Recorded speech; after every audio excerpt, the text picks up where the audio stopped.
Terima kasih kepada saudara Muslim telah memimpin doa pada hari ini. Jadi hari ini kita akan melakukan bimbingan kelompok, yang dimana bimbingan kelompok adalah suatu proses pemberian bantuan kepada individu yang dilakukan secara kelompok. Nah, konseling kelompok ini bertujuan agar individu mau meningkatkan kemampuan pribadi, mengatasi masalah dan terampil dalam mengambil sebuah keputusan. Nah, jadi dalam konseling kelompok ini mempunyai 4 tahap, yang dimana tahap pertama ada tahap pembentukan yang sedang kita lakukan sekarang ini, tahap kedua ada tahap peralihan, dan yang ketiga ada tahap kegiatan, dan tahap terakhir adalah tahap pengakhiran.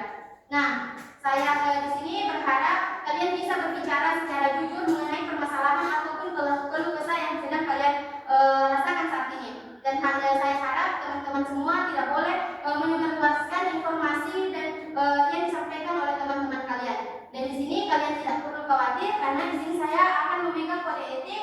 Salah satunya adalah asas kerahasiaan. Sebelum itu saya ingin kalian berjanji ikuti kata-kata saya. Kami berjanji tidak akan mengungkapkan informasi pribadi, cerita atau diskusi yang terjadi selama sesi konseling, kepada pihak di luar kelompok, kecuali dengan izin tertulis dari individu yang bersangkutan. Baik, terima kasih. Sebelum memulai kepada tahap selanjutnya, saya ingin kalian pasti belum ada yang saling kenal satu sama lain. Jadi saya ingin kalian berkenalan satu-satu. Dimulai dari silakan saya. Perkenalkan, nama saya Titi, nama saya Munda.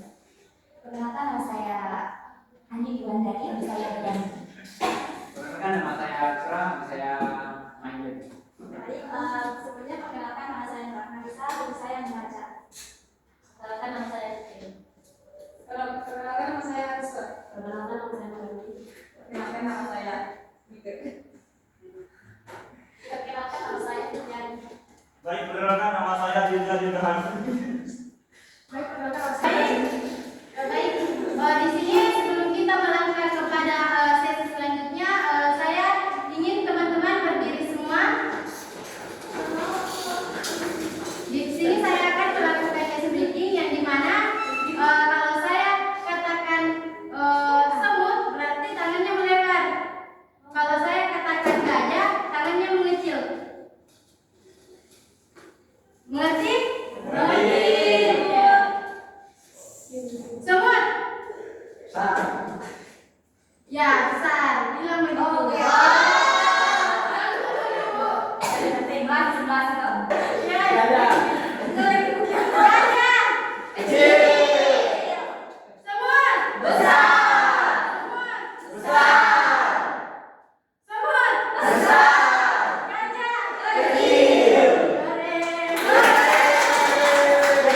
Kita melangkah kepada tahap berikutnya, yaitu tahap peralihan. Nah, tadi di sini kita sudah membahas mengenai konseling kelompok, tapi alangkah baiknya saya menjelaskan ulang. Konseling kelompok itu adalah konseling kelompok merupakan kegiatan untuk memberikan bantuan kepada individu, tetapi melalui suasana kelompok. Nah, sebelum itu saya ingin bertanya kepada kalian, apakah kalian siap untuk mengikuti konseling kelompok ini? Iya. Bagus. Di sini saya ingin mengangkat sebuah tema, yang dimana tema ini banyak terjadi kepada siswa-siswa yang sedang dalam masa studi. Nah, di sini saya akan mengangkat tema yaitu tidak adanya semangat untuk kerja tugas. Nah, sebelum itu saya ingin menceritakan sedikit, di mana akhir-akhir ini memang saya pribadi juga sering mengalami yang dimana memang banyak sekali tugas atau hal yang harus kita selesaikan, entah itu tugas sekolah ataupun tugas lain-lainnya. Nah, tugas di rumah atau sebagainya ini sering kali kita malas melakukannya, karena adanya kemalasan di dalam diri kita, sehingga tugas itu akan semakin hari semakin menumpuk, dan itu akan menjadi salah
ngawur. Coba dulu Ibu. Simulasi Bu. Simulasi. A. C.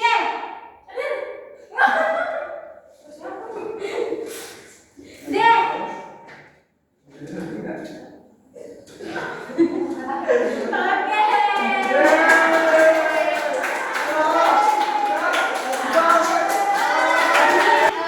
Teman-teman adakah yang ingin menceritakan atau memberitahukan alasan kenapa dia tidak semangat untuk kerja tugas? Ada?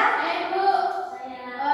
Kalau kepada saudari Andini dulu ya, karena dia yang pertama mengangkat tangan.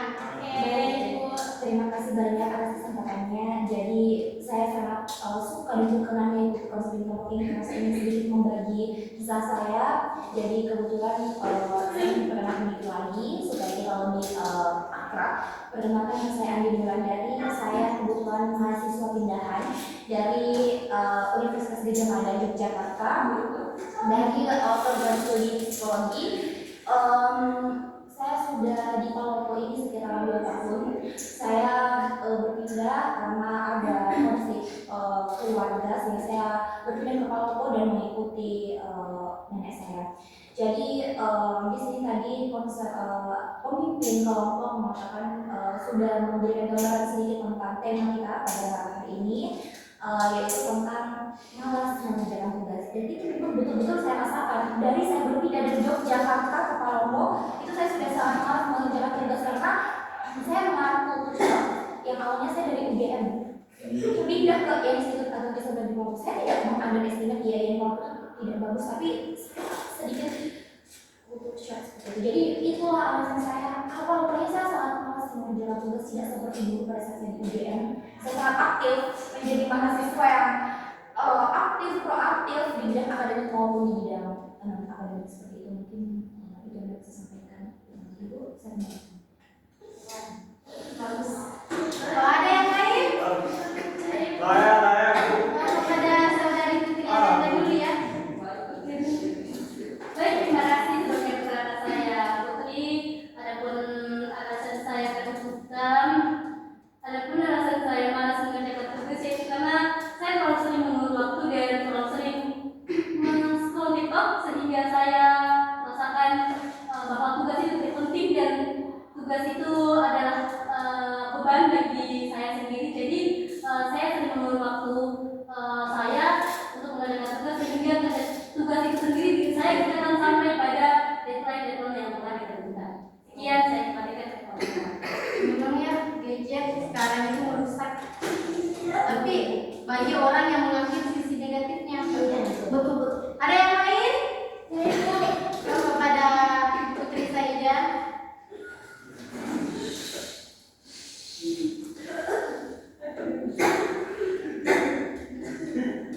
Baik, terima kasih kesempatannya kepada Ibu.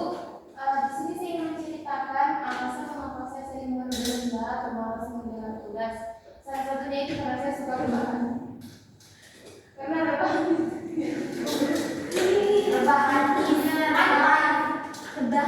enak kok. baik, saya kembali. Ada yang lain lagi? Satu lagi ada. Saudara Dirga Hayu.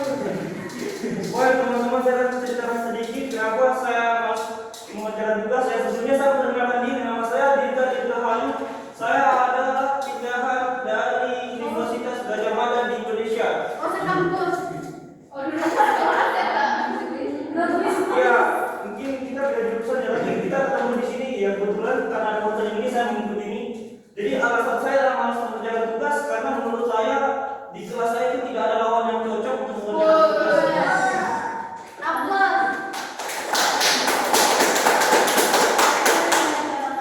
Menurut saya tidak bagus sekali ya ketika kita diberikan tugas namun kita kayak gimana gitu ya. Jadi tugas itu tempatnya itu menurut saya kita di kampus bukan untuk di rumah. Tugas itu hanya untuk orang-orang yang kurang.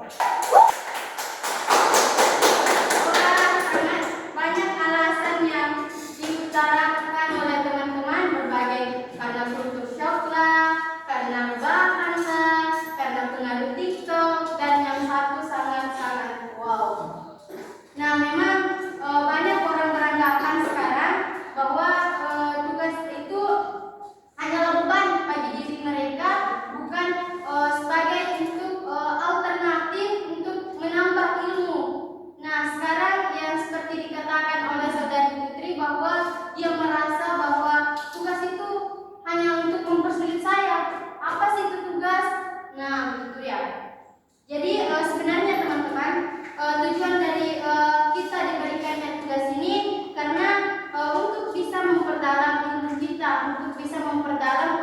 kemampuan kita, wawasan kita dan sebagainya. Tugas itu sebenarnya akan selesai tepat waktu. Tugas itu sebenarnya tidak memberatkan kita apabila kita diberikan langsung kita mengerjakannya. Tetapi satu kesalahan kita yang dimana kita mengerjakannya itu kita biarkan dulu tidak deadline tunggu deadline. Nah sekarang itu kalau kita menunggu deadline maka tugas itu akan semakin hari semakin menumpuk. Nah itulah yang akan menjadi juga salah satu faktor kita tidak semangat lagi dalam mengerjakan tugas. Begitu teman-teman? Begitu. Nah, untuk itu kita supaya tidak adanya kebosanan di dalam sesi konseling ini, saya ingin melakukan ice breaking lagi. Berdiri teman-teman. Oke. Mengecil. Ya, mendekat. Jangan. Bisa begini? Tidak. Bisa. Tangan kirinya, tangan kanannya begini, tangan kirinya kamu yang begini. Ya, begitu. Tangan Mana keluar? putih begini. Biar nih. Kalau saya sebut angka ganjil, tutup tangkap begini. Tapi kalau genap diam. Berarti Belum. simulasi. Ya. Apa disebut? Kalau saya sebutkan ganjil, angka ganjil berarti angkat tangan teman kalian. Kalau saya sebutkan genap, diam. Ngerti? Mati. 3. Ibu. Kenapa? Biar kata teman-temannya. Tiga itu ganti, Cok. Ditangkap. Ditangkap Baru probasi. ya tahu. Belum. 5.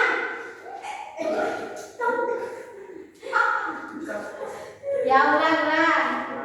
6. 6 dia. Genap kita. 9. Selanjutnya, di sini saya ingin kalian membuat sebuah perjanjian atau komitmen untuk menuntaskan masalah-masalah yang tadi kita angkat sebagai tema kita. Adakah di sini yang ingin membuat sebuah komitmen apa yang harus mereka kerjakan atau apa yang harus mereka ubah dari diri mereka agar dia bisa lagi lebih bersemangat untuk mengerjakan tugas? Ada? Oh ya, saudari Anti ini.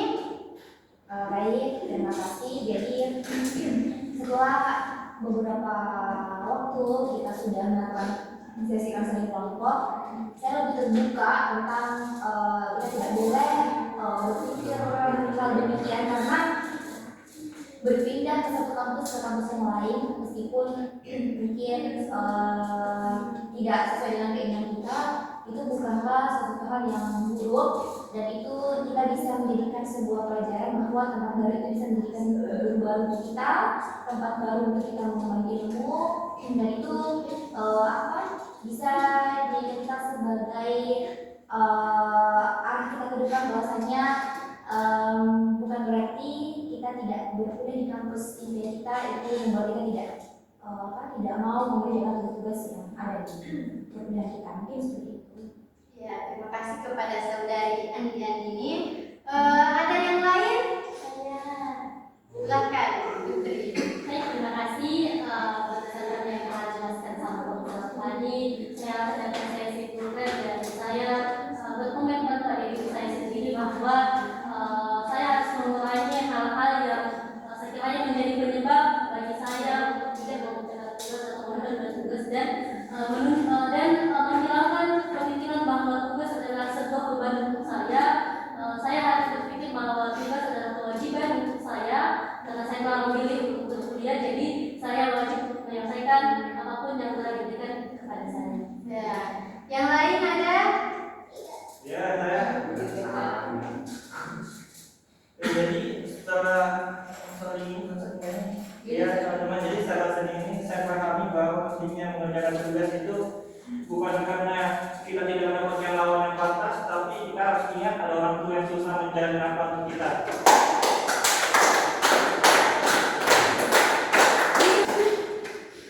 Ya, good job teman-teman. Apa yang kalian katakan itu adalah hal yang sangat bagus. Dengan cara seperti itu kalian bisa lebih semangat lagi dalam mengerjakan tugas dan ada kesadaran dalam diri kalian bisa lebih bersemangat dalam mengerjakan tugas. Nah, sepertinya waktu kita sesi konsen kita hampir habis.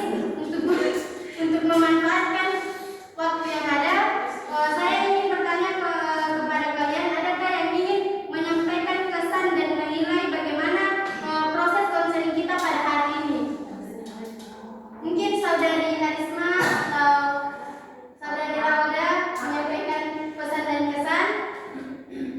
Pesan saya kita harus sama-sama terus. Ya, terima kasih atas bantuannya. Semoga saya bisa berubah. Mungkin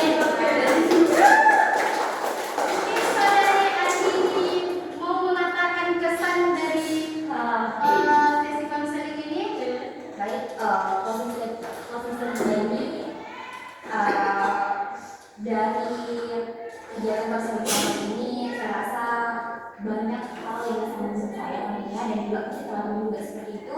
Yang awalnya mungkin dia benar sendiri masalahnya karena apa? Dengan berbagai faktor-faktor yang terjadi itu apa?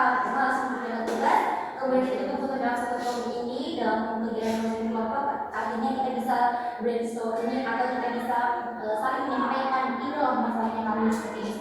Kemudian dibantulah oleh masyarakat untuk menyelesaikan persoalan seperti itu. Pesannya